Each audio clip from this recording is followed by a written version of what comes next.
I just couldn't believe it. You just can't believe when you see something like that. Deflated. Canton's hot air balloon classic this weekend was a memorable one, but for the wrong reasons. The front yard, the side yard, even tangled in power lines.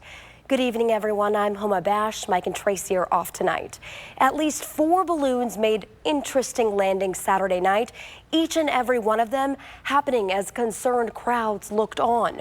News 5's Jordan Vandenberg talked to people who took these jaw-dropping photos. He has more from Canton. You could say it looked like the arrival of Godzilla, you know, without all that destruction and stuff. But the spectacle was just the same. And Tim Moriarty spent his Saturday night. He came down over those trees there, and he was hovering. Chasing the dragon. Came across this green, giant-like dragon balloon, which clearly seemed to be in some kind of trouble. It was very low.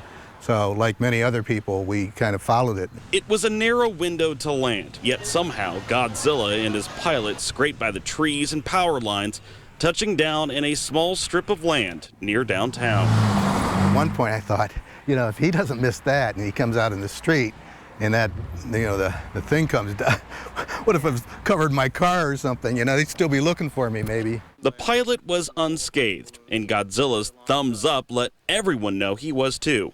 Others were not so lucky. I just couldn't believe it. You just can't believe when you see something like that. Across town, another hot air balloon found gravity and power lines unforgiving. Diane Fate captured the moment the pilot overshot his landing, sending sparks onto the street and flames into the balloon. It just sounded like a cannon.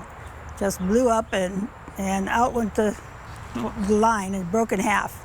And there was fire on the balloon and fire by the basket. I often said I'm scared to death of heights in airplanes, but I said I'd love to fly one of them, but that changed my mind. At least 4 balloons made treacherous landings, one of them landing near and onto someone's home.